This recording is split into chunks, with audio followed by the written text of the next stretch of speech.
Worries about a trade war sent Wall Street into a deep dive of its own. The Dow Jones Industrial Average plunged 724 points, almost 3%, to close below 23,960. The Nasdaq fell 178 points, and the S&P 500 slumped 68. A massive spending bill to fund the federal government for the rest of the fiscal year cleared the House of Representatives today. It totals $1.3 trillion and runs more than 2,200 pages. Leaders in both parties acknowledged it's far from perfect, but defended it as a good compromise. It funds our war on opioids, it invests in infrastructure, it funds school safety and mental health. But what this bill is ultimately about, what we fought for so long, is finally giving our military the tools and the resources it needs to do the job. This is a bill that puts the middle class and those struggling to get there first. For nearly a decade, our middle class has suffered from a needless and self-imposed austerity, limiting investments in jobs and education, infrastructure, scientific research, and more. The Senate now has 24 hours to act to avoid another federal government shutdown.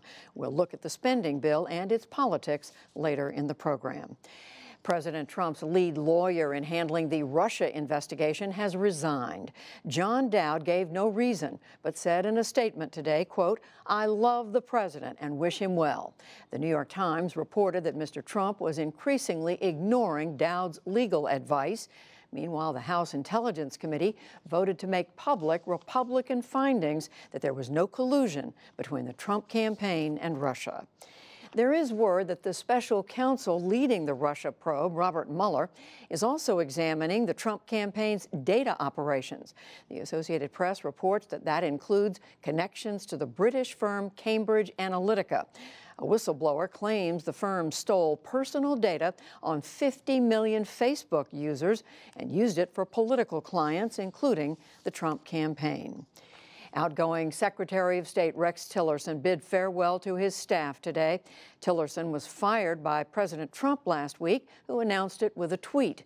Today, Tillerson did not mention the president at all, as he told State Department employees that their work has never been more essential, and he urged them to respect each other.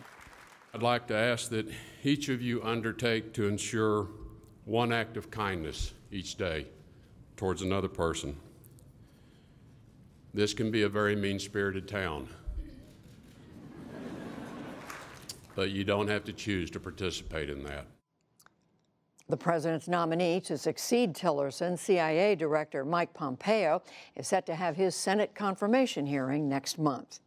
Investigators in Austin, Texas, are still trying to learn what drove a string of bombings that left 2 people dead this month. The 23-year-old suspect died in an explosion he set off himself early yesterday as SWAT teams moved in. Later, police said they have found a 25-minute-long confession on his cell phone. It describes the bombs, but says nothing about a motive. The northeastern United States started digging out today from its 4th major storm in 3 weeks. The storm dumped heavy snow, especially in Pennsylvania and New York.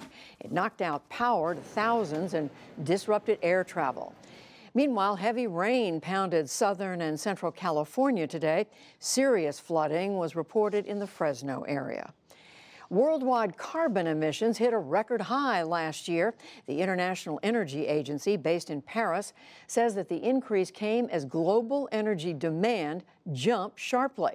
But the United States recorded the largest decline in emissions, largely due to a surge in the use of renewable power. And President Trump traded fresh insults today with former Vice President Joe Biden over which one would win a fistfight. On Tuesday, Mr. Biden cited Mr. Trump's bragging back in 2005 about molesting women. He said, quote, "If we were in high school, I'd take him behind the gym and beat the hell out of him."